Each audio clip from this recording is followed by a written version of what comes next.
Bonjour, bonsoir, bienvenue à cette toute nouvelle édition du NWC Mag. Le NWC Mag, le magazine qui traite de vos lutteurs préférés et ceux que vous aimez un peu moins. Et oui, Don Kruger a enfin fait son choix. Il a choisi le gérant recru B.J. Adams pour s'occuper de sa carrière.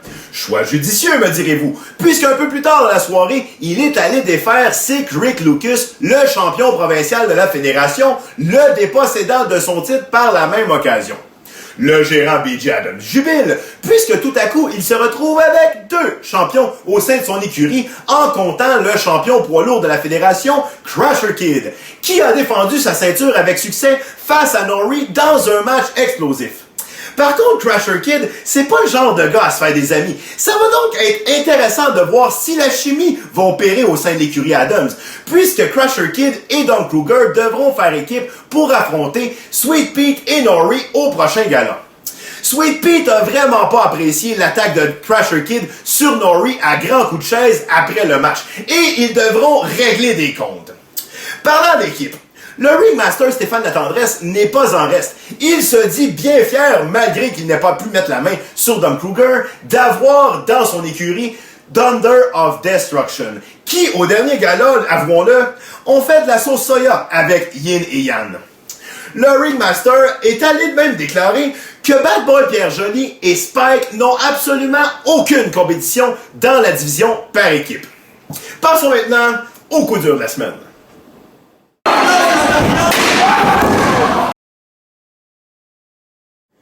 Jake Labottine Taylor a littéralement pété un plomb au dernier gala.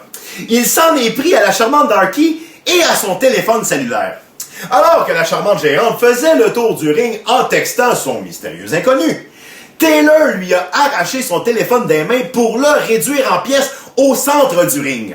Des échos de vestiaire nous disent que les discussions étaient plutôt animées en arrière entre Taylor et Darky. Taylor a même quitté l'enceinte précipitamment en renversant tout sur son passage.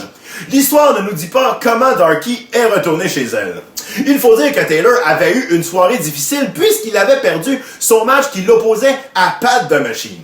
Parlant de Pat the Machine, c'était malheureusement son dernier match en carrière à la NWC, lui qui a marqué l'histoire de la fédération à ses tout débuts en remportant les 3 titres majeurs de la fédération. Dans les 3 dernières années, il avait espacé quelques combats malheureusement ennuyés par les blessures, mais il a réussi à remporter son dernier combat et se retire dans la gloire. Toute l'équipe du NWC se joint à moi pour lui souhaiter une bonne retraite.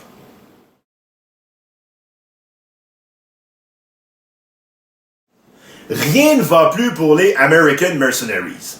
Bien que tout ne soit pas au beau fixe par les temps qui courent au sein du clan américain, la paix semblait de retour au dernier gala et il faisait face à Dancing Steve, Patrice Jésus-Lacroix et Frank Cotelli. La paix était plutôt précaire par contre entre Di Salvo et Psycho et la Bisbee a repris pendant le match. Les deux se sont royalement enguirlandés dès que le match a été terminé. Le commissaire Manu en a assez et est venu mettre son grain de sel à cette joute verbale. Le 11 avril prochain, Di Salvo et Psycho devront s'affronter dans un match de type Loser Leaves Town, alors que le perdant devra quitter la NWC pour de bon. Enfin, les comptes vont se régler. Passons maintenant à Désirée, la femme qui n'a pas peur de poser les vraies questions pour une entrevue très spéciale. Merci beaucoup, Rocky. Bienvenue à Désirée reçoit. Déjà le mois d'avril. Et oui, plus que 3 mois avant le massacre de la Saint-Jean. J'en ai profité pour faire un petit sondage auprès de vos lutteurs préférés et de ceux que vous aimez un peu moins pour leur demander comment a été leur année 2015 jusqu'à date. Première question, quel a été votre fait marquant? J'irai avec le vol des ceintures par équipe d'SOW. La victoire de Pierre Joly sur Johnny C. C'était sublime. Je dirais le retour de Désiré. Mais je peux m'interviewer moi-même? Mais bien sûr, ça, c'est l'expérience. Prends ça, Daisy Stone. Quelle est, selon vous, la meilleure équipe de la NWC? C'est quand même une question facile, je dirais. C'est évidemment la New Wave. Non, la New Wave. Ben, c'est écrit juste ici, là, les règles. Advena Fortis. Et d'ailleurs, On a de très jolis t-shirts à vendre. OK. Je vous donne un nom de lutteur, vous me dites à quoi ça vous fait penser.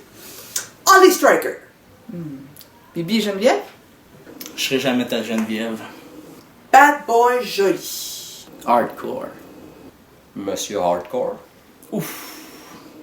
Hardcore, évidemment. Sweet Cherry. Ma partenaire par équipe depuis plusieurs années. Dégueulasse.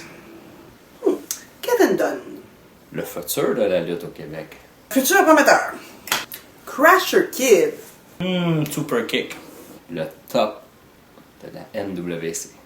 Julius. César. Mais pas comme la salade, là. Mon partenaire. Mon frère. P.G. Adams. Chapeau. Tu sais, j'entends ce nom-là, puis j'ai une odeur qui vient avec. Un gars très intelligent à bien choisir ses poulains. Alexia. Recrue prometteuse. La gérante de New Wave, bien sûr. Une jeune très prometteuse. Une nulle à que je voudrais juste écraser puis juste ça. Et qui, selon vous, est la meilleure intervieweuse de la NWC? La meilleure intervieweuse, c'est Daisy Stone. Daisy Stone. Daisy Stone. Daisy Stone. De retour en studio. Alors c'est tout pour la NWC Mag. Ne manquez pas le prochain gala de la NWC le 11 avril prochain à 20h au 7111 Désirable, alors que Nori et Sweet Pea devront faire équipe pour affronter l'écurie Adams, Don Kruger et Crusher Kid, ainsi que le match de type Loser Leaves Town entre Psycho et Slash DiSalvo. Quant à nous, on se retrouve le 18 avril prochain pour une autre édition du NWC Mag. Soyez-y!